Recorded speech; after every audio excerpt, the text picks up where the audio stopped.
For 8 long years, Achieng, a talented and hard-working tailor from Kisumu, gave her whole heart to her husband Jabari. When he lost his job, she stayed up all night sewing dresses just to make sure they had something to eat. Even when his family looked down on her and spoke to her with no respect, she smiled kindly and served them tea without complaint. She believed that love was about sacrifice. She believed that standing by her husband through the storms would make their bond stronger. So when Jabari had a dream to start a logistics company, Achieng didn't hesitate. She sold her grandmother's ancestral land filled with childhood memories and family history, just to give him a fresh start. She did all of this not because she was weak, but because her love was strong. She hoped, deep in her heart, that her loyalty and sacrifices would one day be returned. But little did she know, while she was building him up, Jabari's heart was already drifting away. He was hiding something that would shatter her world, and the man she had given everything to was already planning a life without her. One quiet Sunday afternoon, the sun was shining softly through the windows as Achieng moved around the house, helping her husband Jabari look for his missing flash drive. He said it had some important documents for work, so she checked under cushions, in pockets, and finally in the drawers of his desk.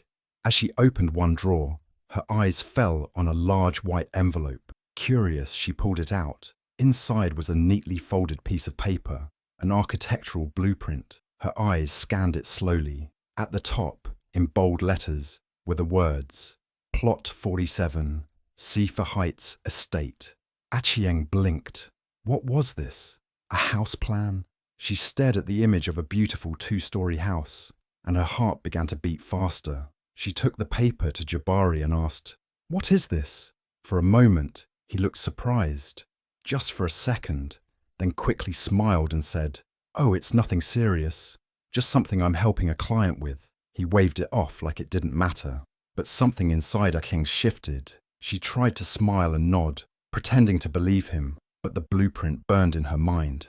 That night, as she lay beside him in bed, she stared at the ceiling, wide awake. Jabari slept peacefully, as if nothing had happened. But Achieng's thoughts were racing. Her heart felt heavy. A small voice inside her whispered that something wasn't right. He had never mentioned this plot, never told her about any project like this. Why hide it? Why brush it off so quickly? She turned to look at him in the dark. Was he really the man she had believed in all these years? The man she sold her grandmother's land for? The man she stayed up all night working for so they could survive? Doubt began to grow quietly inside her, like a seed planted deep in her chest. Over the next few days, Achieng watched Jabari carefully. He smiled, laughed, and carried on like usual. But now every word he said felt like a puzzle piece that didn't quite fit.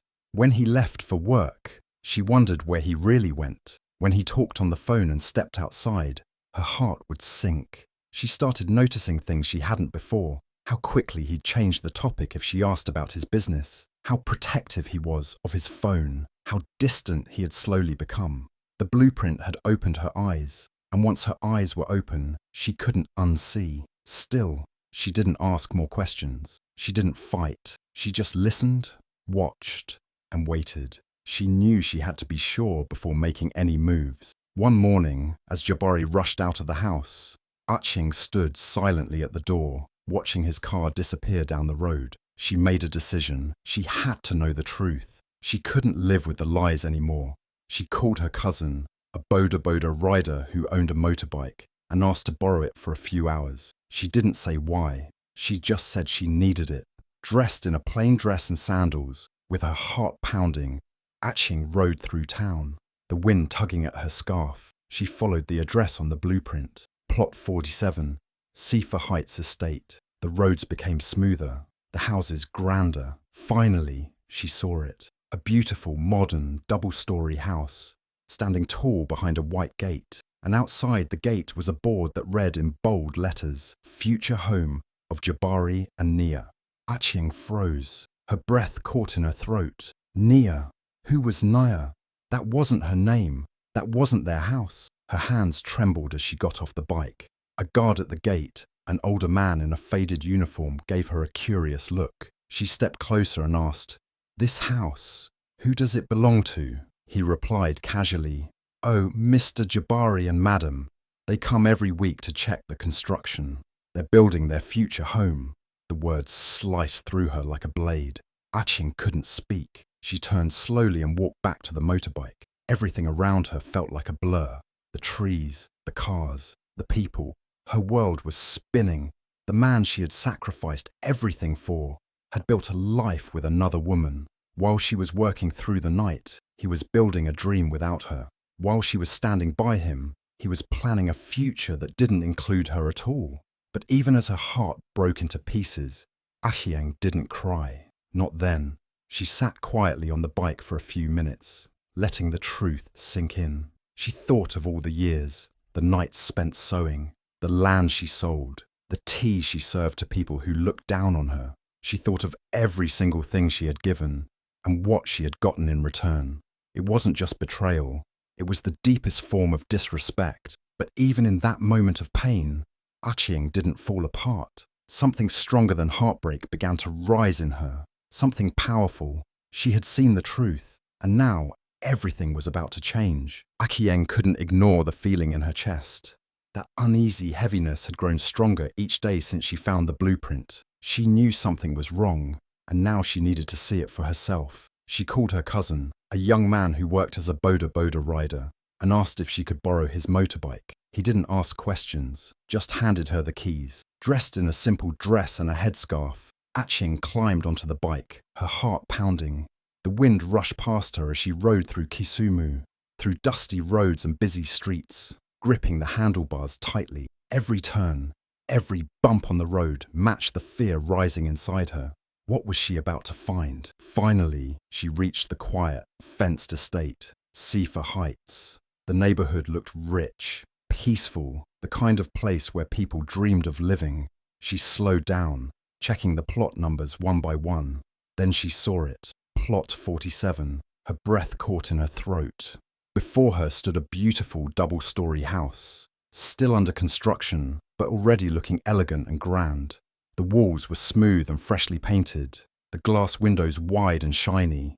It was the kind of house Achieng had dreamed of building one day with Jabari. But her dream shattered the moment her eyes found the signboard at the gate. It was a simple white board, but the words on it screamed in her face. Future home of Jabari and Nia. Her whole body went cold. Her legs shook. She read it again, hoping she had made a mistake. Nia. Who was Nia? That wasn't her name. That wasn't their dream. She felt like the ground under her feet had disappeared. She got off the bike slowly, her eyes still fixed on the house. A security guard sitting under a tree noticed her and walked over. Trying to keep her voice steady, Achieng asked, "Whose house is this?" The guard, an older man with a relaxed smile, replied casually, "Oh, that's for Mr. Jabari and Madam. They come every weekend to check on the work. Sometimes even during the week." He said it with ease, as if he were talking about the weather. But each word felt like a slap to Achieng. Mr. Jabari and Madam, not her. Another woman, a woman named Nia. Her heart felt like it was being squeezed tight in someone's hand. She couldn't speak, couldn't move. Her mind raced back through the years. All the nights she stayed up working, the insults she took from his family, the land she sold to fund his dream. And now, this. A secret home, a secret woman, a secret life. She stood frozen for a long time, staring at the building that wasn't just made of bricks and cement, it was made of lies. Every wall felt like another betrayal. The windows looked like eyes, staring back at her without mercy. She imagined Jabari and this woman, Nia, walking hand in hand through the empty rooms, choosing curtains, picking out tiles, laughing together. She imagined him telling Nia the same things he once told her, how one day they'd live in a house of their own. Only now, that house didn't include Achieng. It had never included her. Tears welled in her eyes, but she didn't let them fall. No, she refused to cry there, in front of the guard, in front of this house that had broken her. She turned away slowly, climbed back on the motorbike, and drove off. The road blurred as she sped through town. Her chest ached, but not from fear or sadness, from something else. something rising from deep inside. Anger, strength, a fire that had been sleeping too long was now burning bright. Jabari had lied. He had built a life with someone else using her sacrifices. But he had no idea who he was dealing with. He thought she was weak. He thought she would never find out. But now that she knew the truth, she was no longer the quiet, obedient woman who stayed up sewing dresses while he made secret plans. By the time she reached home, Achieng had already made up her mind. She wouldn't scream. She wouldn't beg. She wouldn't confront him yet. No, not yet. She would gather her strength first.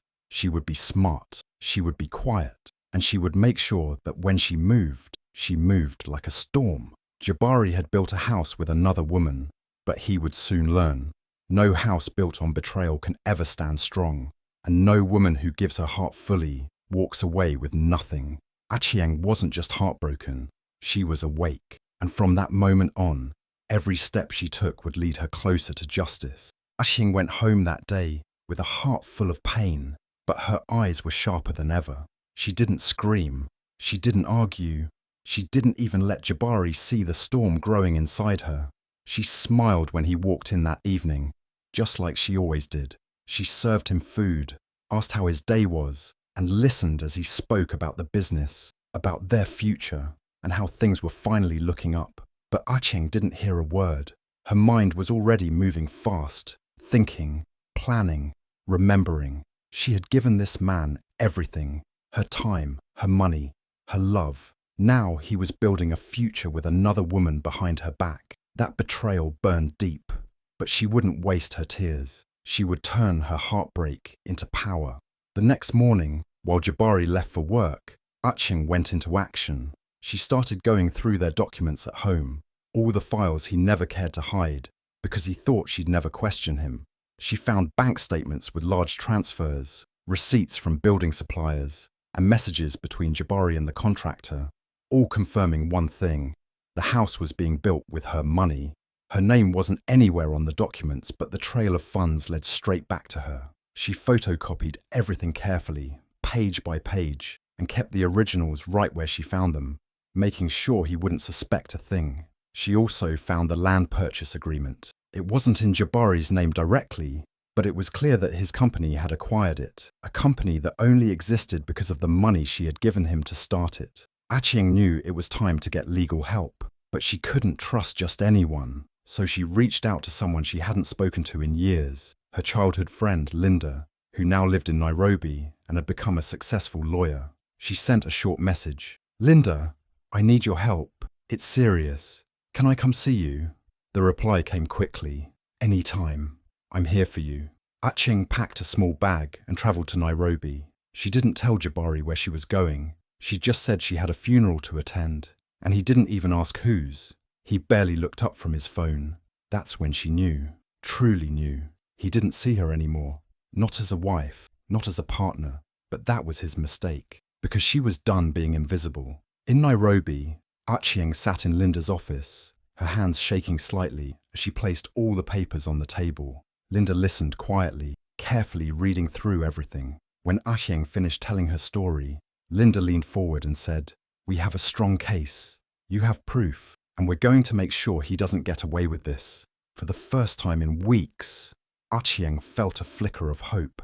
She wasn't just a broken woman anymore. She was a woman with a plan, a woman with a voice, a woman with evidence. Over the next few weeks, Achieng and Linda worked silently. They built the legal case slowly but powerfully, gathering documents, organising timelines, and preparing a full lawsuit. Linda filed for divorce on Achieng's behalf, but not just any divorce. It came with a lawsuit for financial compensation and an injunction to freeze the house at Plot 47. No one could sell it, move in, or transfer ownership until the case was settled. Every brick of that house would now sit in silence, just like Achieng had for years. But unlike her silence, this one would cost Jabari dearly. Back at home, Jabari went about his days like nothing had changed. He talked about their future, about expanding the business, even mentioned going on a vacation once the house was ready. Achieng smiled and nodded, keeping her voice calm, her face unreadable. But In says she was counting down the days. Each morning he kissed her goodbye. She smiled back, knowing the papers were being processed. Each evening he came home whistling. She served his food, knowing his world was about to turn upside down. She never once shouted or accused. She didn't need to. Her silence had turned into something stronger than any scream. It had become a weapon. Jabari had no idea that every step he took was walking him closer to the edge. He thought he was clever. He thought he was winning. But what he didn't know was that the woman he thought would always be there was already gone in her heart. Her love had died the moment she saw future home of Jabari and Nia. And now, all that remained was justice. Achieng was no longer just a tailor or a wife. She was a fighter, and the battle had already begun. Quietly, powerfully, with every copy she made, every form she signed, every step she took in silence. She wasn't the victim anymore. She was the storm, and it was already rolling in. The day had finally come, their wedding anniversary. 8 years since Achieng and Jabari stood in front of friends and family and promised to walk through life together. But tonight, Achieng wasn't celebrating love. She was celebrating freedom. Quietly, she dressed up in a simple but elegant red dress she had sewn herself. She looked beautiful, calm, collected, the same way Jabari had always known her. But tonight, she was a different woman on the inside. She was done crying, done waiting, done hoping for love from a man who had already given it to someone else. She had invited him out for a special dinner at his favorite rooftop lounge, the place where he had once taken her during the early years of their marriage, back when he still held her hand and looked at her like she was the only woman in the world. Jabari didn't suspect a thing. He got dressed happily, even brought her flowers, and kissed her cheek like nothing was wrong. In his mind, he was about to enjoy a fancy night out with the same woman who had always stood by him. He didn't know that this was going to be a night he'd never forget. They arrived at the rooftop restaurant just as the sun was setting. The view of the city was beautiful, golden light, soft music playing, a gentle breeze. Achieng had even reserved their favorite table near the edge. Jabari smiled the whole time, talking about how far they had come and how proud he was of their journey. He ordered their usual drinks, picked out the best meal on the menu, and leaned back like a man who believed he had won in life. But Achieng wasn't smiling because of the view or the occasion. She was smiling because she had finally taken back her power. After the waiter cleared their plates, she reached into her handbag and pulled out an envelope. She placed it on the table and slid it across to him slowly. Jabari raised an eyebrow, expecting maybe a love letter or an anniversary surprise. He chuckled and opened it casually, but the moment he saw the papers, his smile dropped. Inside were divorce documents, a lawsuit claiming compensation for the funds she had used to build his business, and the house at Seafer Heights, and a court injunction freezing the property until the case was heard. He blinked, confused, flipping through the pages, trying to make sense of it all. What is this?" he asked, his voice barely above a whisper. Achieng looked him straight in the eye, calm and steady. She didn't raise her voice. She didn't cry. She didn't even look angry. Her voice was soft, but her words cut deep. "You built a house without me," she said. "Now you'll live in it, without peace." Jabari sat frozen, holding the papers like they were on fire. His mouth opened, but no words came out. For once, he was speechless. He tried to speak, to explain, to deny, to defend himself. But Achieng wasn't there for explanations. She wasn't there for apologies. She stood up, picked up her purse, and left him sitting there, alone, the same way he had left her emotionally a long time ago. As she walked out of the restaurant, heads turned. She wasn't just beautiful. She looked powerful, free, like a woman who had carried pain, stitched it into strength, and was now walking into a new chapter. The cool night air felt good on her skin. It wasn't just the breeze. It was the feeling of finally letting go of someone who never valued her. Jabari sat at that table for a long time, flipping through the documents over and over. Reality hit him like thunder. The house he had secretly built with Nia was now legally frozen.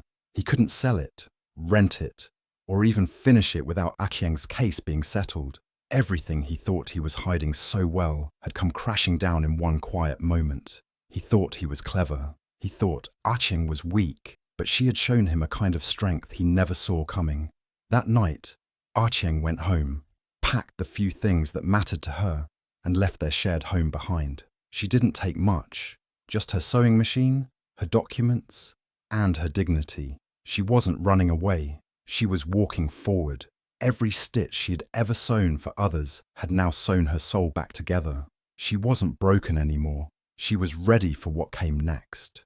In that one moment, at a dinner table under the stars, Ah-Cheng didn't just serve papers. She served truth, a silent, powerful truth that left Jabari speechless and alone. And as she stepped out into the night, she knew the man who had once been her everything was now just a lesson, and the life she was about to build would finally be hers alone. 1 year later, Ah-Cheng's life had completely changed. The pain, the betrayal, the tears, all of it was behind her now.